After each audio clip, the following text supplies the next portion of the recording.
Good morning, students. Today we will start our chapter number 23. Okay, name of the chapter is area. Everyone, please open your textbook, page number 286. Okay, now today, first of all, what do you mean by area? आपको perimeter याद है? Perimeter मतलब हम क्या करते थे, ये जो बाउंड्री, राइट, कोई भी फिगर की closed figure, that is must, हाँ, कोई भी क्लोज्ड फिगर की बाउंड्री को जब हम काउंट करते हैं हम उसका पेरीमीटर काउंट करते थे. Now what do you mean by area? The measure of the amount of surface enclosed by a closed boundary figure is called the area. right, कोई भी क्लोज फिगर होनी चाहिए, उसका मेजरमेंट किसका, बाउंड्री प्लस अंदर का एरिया. ओके, बाउंड्री और उसका अंदर का surface, the measure of the amount of surface enclosed by a close boundary figure is called its area. Okay, now how can you compare the area? See, यहाँ पे अगर आप अपने कोई भी पेज के अंदर दो अलग अलग साइज के पेंटागोन सपोज कट करते हो, ओके, तो स्मॉल पेंटागोन बिग पेंटागोन के ऊपर अगर आप स्मॉल पेंटागोन रखते हो तो आपको तुरंत ही पता चलेगा कि area of the pentagon B is greater than area of pentagon A. Same way दो अलग अलग रेडियस के अगर आप सर्कल लेते हो बेटा यहाँ पे, हाँ, तो बिग सर्कल के ऊपर अगर आप स्मॉल सर्कल मूकोगे तो डेफिनेटली आप बता पाओगे कि the area of the circle D is bigger than area of circle C. Okay, मतलब जिसका ये एरिया पूरा बाउंड्री के साथ पूरा का पूरा जो एरिया है वो बड़ा है डी का compare to C. Okay, now units of area. Area जो बेटा हमारा है, we use a square of side 1 centimetre to measure the area. हमें एरिया को मेजर करने के लिए ऑलवेज यूनिट हम यूज करते हैं 1 सेंटीमीटर. ये 1 सेंटीमीटर और ये 1 सेंटीमीटर, इट मीन्स उसकी लेंथ और ब्रीथ. तो सेंटीमीटर इंटू सेंटीमीटर क्या हो गया, स्क्वायर सेंटीमीटर. तो हम क्या यूज करेंगे उसका यूनिट, स्क्वायर सेंटीमीटर. हम उसको दो तरीके से लिख सकते हैं, या तो 1 स्क्वायर सेंटीमीटर ऐसे लिखो या फिर 1 cm करके ऊपर स्क्वायर लगा दो. क्यों हमने ऐसा किया, क्योंकि length multiply by breadth is equal to area. आप फॉर्मूला भी आगे सीखोगे, ठीक है. अगर आपको बेटा सेंटीमीटर देते हैं मेजरमेंट में तो आपको पीछे एवरी टाइम यूनिट लिखना है स्क्वायर सेंटीमीटर. और अगर आपको मीटर देते हैं, सपोज ये 1 metre and that is 1 meter. okay, length multiply by breadth is equals to 1 square meter. Metre है तो आप लिखोगे 1 m करके उसके ऊपर 2, और अगर सेंटीमीटर है तो आप लिखोगे cm करके उसके ऊपर 2. ये दोनों उसके यूनिट है और एवरी टाइम उसके पीछे लगाना ज़रूरी है बेटा. अगर नहीं लिखते हो ना वहाँ पे तो आपका हाफ मार्क्स कट हो सकता है. Okay, now area of a rectangle and square. Okay, आपको किस तरह से ये पूरा यहाँ पे डिस्क्रिप्शन दिया है कि एरिया रेक्टेंगल का और स्क्वायर का आप कैसे फाइंड आउट करोगे, राइट. बट हम सीधा ही एग्जांपल ले लेते हैं. यहाँ पे देखिए जो मेन पॉइंट है, राइट, वो है ये समरी. ये आपको याद रखना है क्योंकि ये उसका फॉर्मूला है. Okay, area of rectangle. So formula for, अगर आपको बोलते हैं कि find out the area of rectangle, अगर कोई भी चीज़ चाहे आपको प्रैक्टिकल एग्जांपल दे या फिर सीधा बोल दे कि एरिया ऑफ रेक्टेंगल. ओके, कभी कभी ऐसा होगा कि कोई भी कोड यार्ड सपोज दिया कि एक रेक्टेंगल कोड यार्ड है तो आपको समझना है. ये बेटा पूरा का पूरा चैप्टर आपको प्रैक्टिकल लाइफ में बहुत यूज में आता है. ओके, सो रेक्टेंगल अगर आपको देते हैं और उसका एरिया फाइंड आउट करने को बोलते हैं तो उसका फॉर्मूला आपके दिमाग में ये होना चाहिए, L multiply by B. It means length multiply by breadth. So area of rectangle is equals to length multiply by breadth. Life time ये याद रहना चाहिए, ठीक है. सेकंड पॉइंट, कभी कभी ऐसा होगा आपको एरिया भी दे देंगे, ब्रीथ भी दे देंगे और लेंथ फाइंड आउट करनी होगी, तो उसका सेकंड फॉर्मूला है length is equals to area divided by breadth. Okay, कभी ऐसा होगा कि ब्रीथ फाइंड आउट करनी होगी, so breadth is equals to area divided by length. Okay, now third formula is area of square. अगर आपको कोई भी चीज स्क्वायर में देते हैं, राइट, तो उसका फॉर्मूला क्या होगा, एस मल्टीप्लाई बाय एस या फिर साइड मल्टीप्लाई बाय साइड. तो ये तीनों formula that are very very important. Area of rectangle अगर आपको फाइंड आउट करना है तो area of rectangle is equals to L multiply by B. Area of square is equals to side multiply by side. Okay, ये खास रट्टा मार लेना बच्चों. नाउ एग्जाम्पल हम सीधा ले रहे हैं क्योंकि एग्जाम्पल थ्रू ही आप सीख लोगे. Okay, find the area of rectangle of length 25 centimetre and breadth 18 centimetre. हाँ, वन मोर थिंग बेटा, कि यहाँ पे आपको जो यूनिट देते हैं, हाँ, वो ऑलवेज सेम होने चाहिए. सपोज 1 सेंटीमीटर में दिया, 1 मीटर में दिया, तो आप इस तरह से सीधा कैलकुलेशन नहीं कर पाओगे.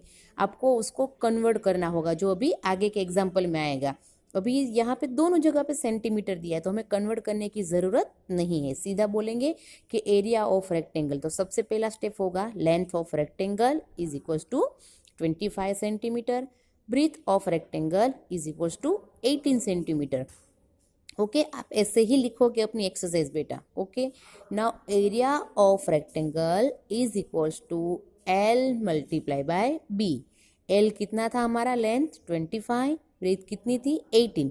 पीछे हमने यूनिट लगाया स्क्वायर सेंटीमीटर, क्योंकि ये दोनों हमें यहाँ पे सेंटीमीटर में दिए हैं. Okay, so 25 multiply by 18 is equals to 450 square centimetre. So answer is the area of the rectangle is 450 square centimeter. या फिर आप cm square लिख दो तो भी चलेगा. Both are the right method. Okay. Now find the area of rectangular plot of land with the length 58 meter and breadth is 36.5 metre. यहाँ भी आपको दोनों यूनिट सेम दिए, दोनों मीटर मीटर ही दिए है. ओके, तो सेम मेथड है बेटा, वही चीज़ करनी है, L multiply by B. Okay, क्योंकि यहाँ पे आपको कुछ भी कन्वर्जेशन करना नहीं है. Now example number 3, the length of a rectangle is 1.6 metre. यहाँ पे खास ध्यान दो, मैंने अंडरलाइन की है. The length of a rectangle is 1.6 metre, length है मीटर में, and its breadth is 75 centimetre. So find the area of rectangle in square centimeter as well as in a square meter. सब कुछ एक ही सम में आपको पूछ लिया है. ओके, सबसे पहले आपको क्या करना है बेटा, स्क्वायर सेंटीमीटर में हमें आंसर देना है, तो हमारे सारे यूनिट सेंटीमीटर में ही होने चाहिए. तो सबसे पहले लेंथ ऑफ रेक्टेंगल हमें दी कितनी है, 1.6 मीटर, लेकिन चाहिए हमें किसके अंदर, सेंटीमीटर में. So you know very well that कि 1 metre is equals to 100 centimetre. Okay, तो आप 1.6 से उसको अगर 100 से मल्टीप्लाई करोगे तो आंसर मिलेगा 160 सेंटीमीटर. हमने मीटर को कन्वर्ट किया सेंटीमीटर में. ओके, ब्रीथ है उसकी, वो ऑलरेडी हमें सेंटीमीटर में ही दी है, तो हम उसमें कुछ चेंज करेंगे नहीं. ये हो गई 160 सेंटीमीटर, ये हो गई 75 सेंटीमीटर. नाउ फॉर्मूला तो आपको आता ही है, area of the rectangle is equals to L multiply by B. Okay, so L multiply by B is equals to 12,000 square centimetre. तो यहाँ पे हमें आंसर मिला ये फर्स्ट का स्क्वायर सेंटीमीटर में. अभी साथ ही साथ हमें बोला है कि स्क्वायर मीटर में भी आंसर आपको बताना है, तो कोई बात नहीं, यहाँ पे देखो हमने स्क्वायर मीटर में भी आंसर बोला है.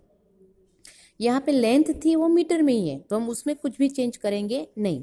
अब जो उसकी ब्रीथ है वो सेंटीमीटर में दी है ना, तो आपको कन्वर्ट किस में करना है, मीटर में. ओके, आप फोर्थ में सीखे हो ना, किलो, हेक्टो, डेका, ये सब, राइट. तो अब आप सेंटीमीटर को क्या कन्वर्ट बना रहे हो, मीटर. तो जब भी हम मीटर बनाते हैं, छोटे यूनिट को बड़ा बनाते हैं, तो हम 100 से डिवाइड करते हैं. तो मैंने यहाँ क्या किया, 75 को 100 से डिवाइड कर लिया, क्योंकि 1 metre is equals to 1 metre is 100 centimetre. So 0.75 metre. याद रखना बच्चों, छोटे यूनिट को जब आप बड़े में ट्रांसफर करते हो तो आप डिवाइड करते हो, बड़े को छोटे में करते हो तो आप मल्टीप्लाई करते हो. Okay, now same method, area of the rectangle is equals to length multiply by breadth. So you get the answer 1.2 square meter. Is it clear? That is the very important example. इसमें सब कुछ आ गया है. ठीक है, कौन सा unit देते हैं, that is very important. Unit अगर सेम होगा तो ही आपका सम है राइट आएगा, अदरवाइज नहीं आएगा. मीटर है तो दोनों मीटर ही होने चाहिए, सेंटीमीटर है तो दोनों सेंटीमीटर ही होने चाहिए. ठीक है. Now question number 4. Now see the example number 4. That is the practical example. Okay बच्चों, a courtyard 20 meter long and 15 meter broad. Okay, courtyard है, दोनों का यूनिट सेम है, 20 मीटर उसकी लेंथ है और 15 मीटर उसकी ब्रीथ है. Okay, is to be paved with the bricks of length 25 centimetre and 12 centimetre. Okay, अब उसमें हमें कोर्टयार्ड में क्या लगाना है, ब्रिक्स लगाने हैं, तो हमें तो दोनों का मेजरमेंट चाहिए होगा ना, एरिया ढूंढना है। ओके, तो कोर्टयार्ड की लेंथ और ब्रीथ ये है 20 मीटर और 50 मीटर। अब जो ब्रिक्स हम उसके ऊपर लगाने वाले हैं वो हर एक ब्रिक है वो कितने का है, ये ब्रिक्स है बेटा, राइट। तो ब्रिक है उसकी लेंथ है 25 सेंटीमीटर एंड ब्रीथ है उसकी 12 सेंटीमीटर। ये मीटर में है या सेंटीमीटर में है। So find the number of BRICS required. तो अब हमें कितने ब्रिक्स चाहिए होंगे एक कोर्टयार्ड में ब्रिक्स लगाने के लिए, राइट। हमें कितने ब्रिक्स चाहिए होंगे। तो सबसे पहले हमें एरिया ढूंढना होगा कोर्टयार्ड का कि कोर्टयार्ड हमारी कितनी बड़ी है। Okay, so length of courtyard is equals to 20 multiply by 100 because 1 metre is equals to 100 centimetre, right. So 20 multiply by 100 ये हमें फर्स्ट आंसर मिला।